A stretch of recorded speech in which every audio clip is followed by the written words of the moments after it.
system. And well, ladies and gentlemen, with that, we hope that you're having a good time here at the felicitation event for the top 100 startups of Leap to Unicorn Season 1. We will now commence the commemorative part of the evening. We are joined by prominent leaders and stakeholders of the Indian startup ecosystem. They will share their thoughts on key issues facing India's startups. They will also unveil a special coffee table book on the top 100 startups to watch out for. And with that, ladies and gentlemen, it's now time to get the proceedings underway in the grandest way possible with a keynote address by our chief guest for the event. He brings a wealth of experience as an investor to his role as member of National Startups Awards and National Startup Advisory Council. Additionally, as the CEO of MeitY Startup Hub, he heads one of the largest networks of startup incubators, accelerators, and centers of excellence in the country. He's the bridge between great ideas and the right funding opportunities, giving him an insider's view into what it takes to help startups grow. Please join me in welcoming to the stage Mr. Jeet Vijay. Let's welcome him with a huge round of applause.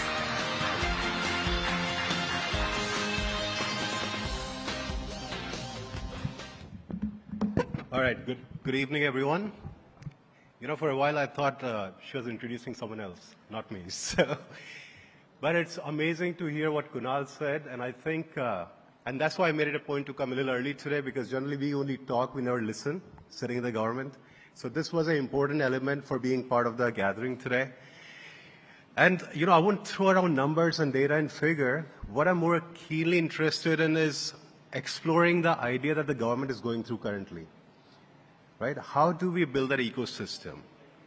And, you know, my perspective is a little different, just to give you a little background. So I spent close to 20-odd years in the US. My career spanned mainly in private equity, doing late-stage growth equity deals in emerging markets. Set up a VC fund out of Austin, Texas for a while. And then decided that 2017, that India was where I needed to be. And hence I came back. And I decided I didn't want to make money, I'd rather be with the government. So I was a lateral hire into the government. And today, that perspective of having lived outside, having worked in private capital markets, and now being part of the government system, you know, we look at things a little bit more holistically and a little bit more practitioner-driven. One thing that is, you know, we keep talking about India being, you know, fifth largest economy, soon to be third largest economy. But on what matrix? It's the GDP, right? And our economy is bigger than a lot of OECD countries, right? But we are still called a developing country. And the reason is hunger, health, education, poverty, unemployment. These are all still rampant in our country. We can pat ourselves on the back and say that we are doing marvelous and we are moving forward. But when we take a step back from government's perspective, we realize there's a lot of work still yet to be done. Now, not only that, if you look at the income disparity, and of course income disparity is a phenomenon globally, but in India, income disparity is quite huge. You get people making 5,000 rupees a month to 50 lakh rupees a month. And of course, there's a class above that as well. Look at the ideological diversity. Diversity in our ideologies across the length and breadth of the nation. The language and cultural heterogeneity from North India to South India, from East to West. And lastly, look at the demographic and geographic plurality. It's a very complex society. It's really difficult to weave it all into one fabric. And as a government, when we look at it, we always keep thinking that to make India work and provide it the rightful place in the history, on the world stage, we need to have a few things. Institutional integrity. Institutions have to be strong. Governance, uniformity. Governance should be transparent and should be uniform. Third element we look at is the legal equity. It should apply to everyone equally. And fourth and very important element is how do you build a one nation identity so that we can all stand together and stand tall. Now today, the world looks at India in a very different way. We stand tall among the giants because we have cracked the code in terms of how to navigate the emerging and the frontier ecosystems. From government's perspective, it's always about accessibility, availability, and affordability of the resources and services for all the citizens of the nation. So now let's talk about it from banking. India has one of the largest and deep banking infrastructure in the heartland. And of course, we have been seeing how wonderful IDFC First has been doing, and the stock price has been reflecting that, and I'm a shareholder, so. But it's banking infra, digital as well as physical, in the metros as well as in the heartland. And if we talk about capital markets, from 40-odd thousand, we are looking to go up to 100,000 in a few years' time. C stands for connectivity. Cheap data, cheap handsets, and cloud infra is allowing every citizen of this country access and opportunity to participate in the internet economy and engage both as a citizen and as a consumer. D for demography. We have, 70-odd% of the nation is below the age of 35, and for the next 3 decades, most of the Indians will still be working age population. So they will be growth drivers of the economy. Second part of the D is the digital.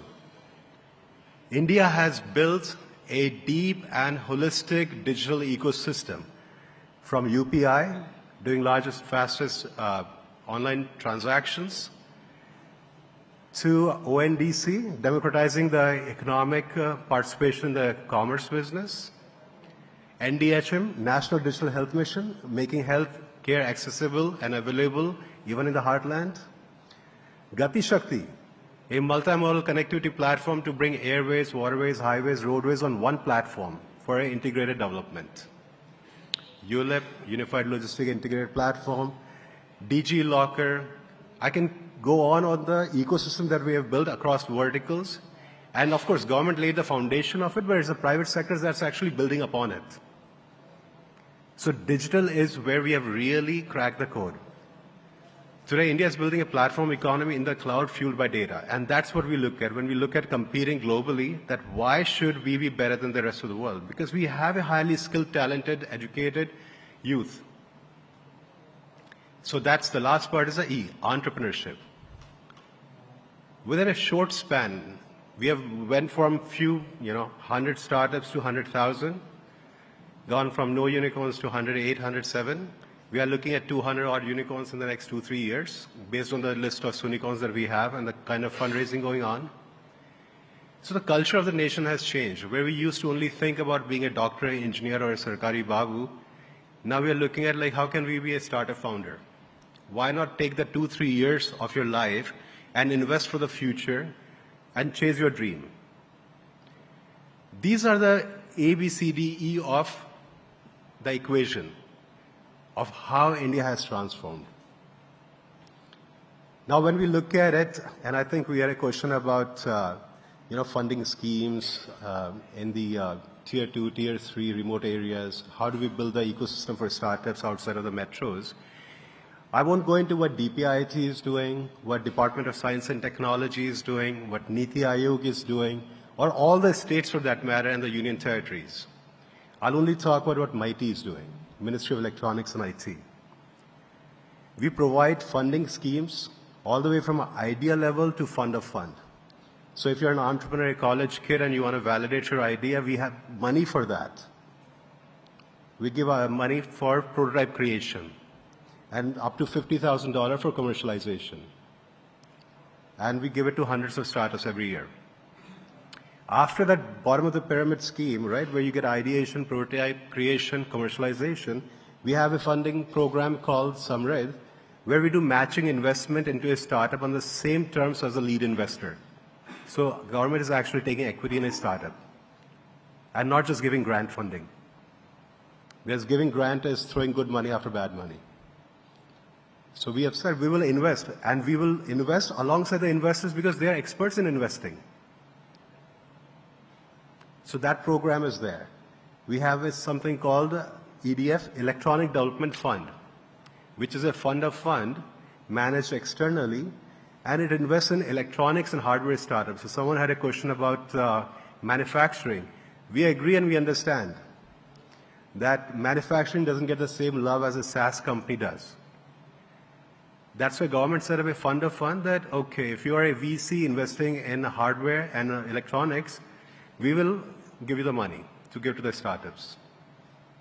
So that's our idea to fund a fund, hyper-growth funding. Now we have recently launched something called Genesis last month. It's a 500 CR scheme which only funds startups in Tier 2, Tier 3. So if you're from Bangalore, Delhi, NCR, you won't get any money out of that pot.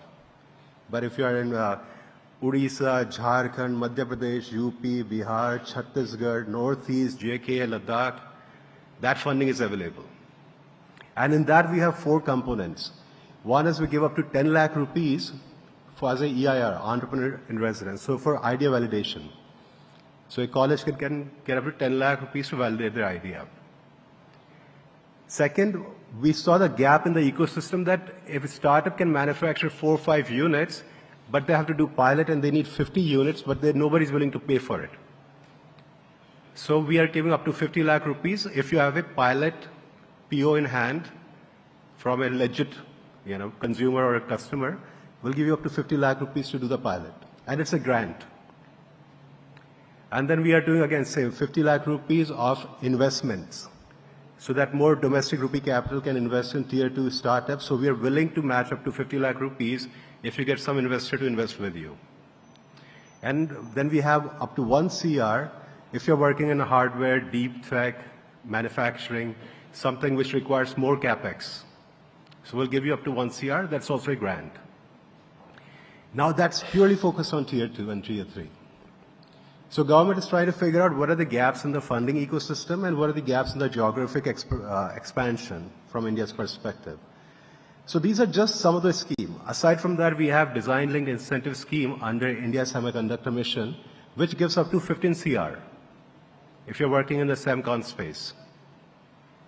We recently launched India AI Mission, in which we'll be looking to fund in thousands of CR AI-based startups as we try to play catch-up with the West and maximize our hold on the data and the AI. Third is we have what is called National Language Translation Mission, Bhashini, whereby we are looking to build a corpus of Indian languages on the net, and so these startups can build product in the regional languages. And that also we have got 500 odd CR put in.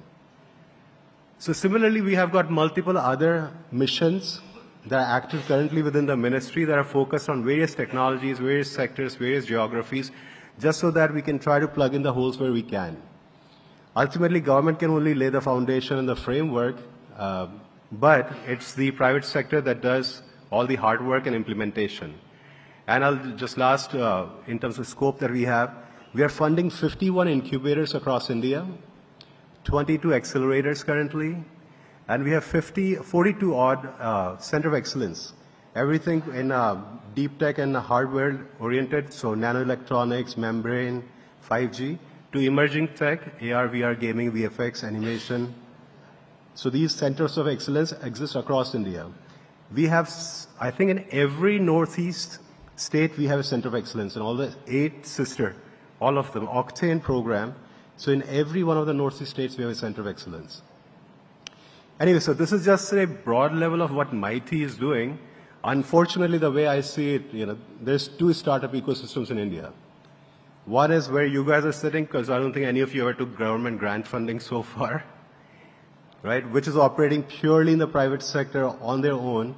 And then there's a government startup ecosystem where we are funding a lot of startups, but many of you don't even know that. So we need to figure a way out, how do we work together to make sure that we can provide more value to these startups. So Shanti is here, and I've worked with her team, with Nakul and others, at Let's Venture to bring more startups and investors together with MeitY and Let's Venture. Also, we are looking to work with banks, how we can participate and partner together to make these funding sources available so you can leverage what we are already doing and provide maximum benefit to the startups. So anyway, thank you for inviting me, and I think it's a fantastic forum. And if there's anything that we can do, you can find our contact information online. As a startup, please apply and let us know how we can help you. And as a investor or a corporate, let us know how we can partner together to deliver more value for the startups. Thank you.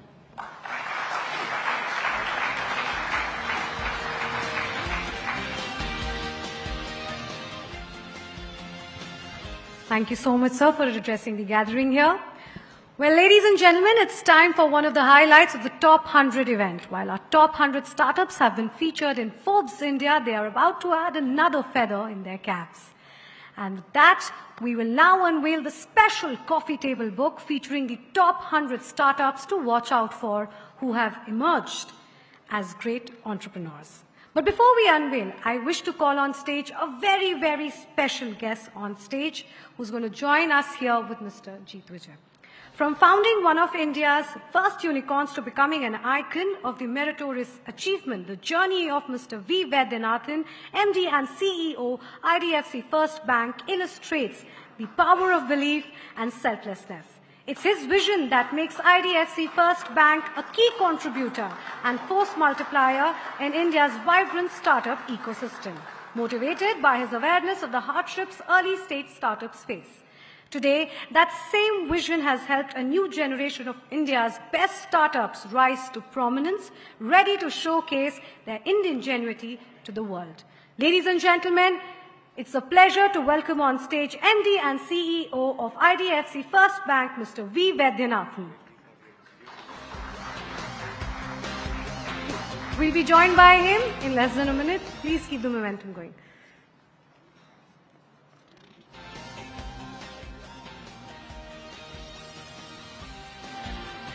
A huge round of applause for him, please, as he joins us on stage.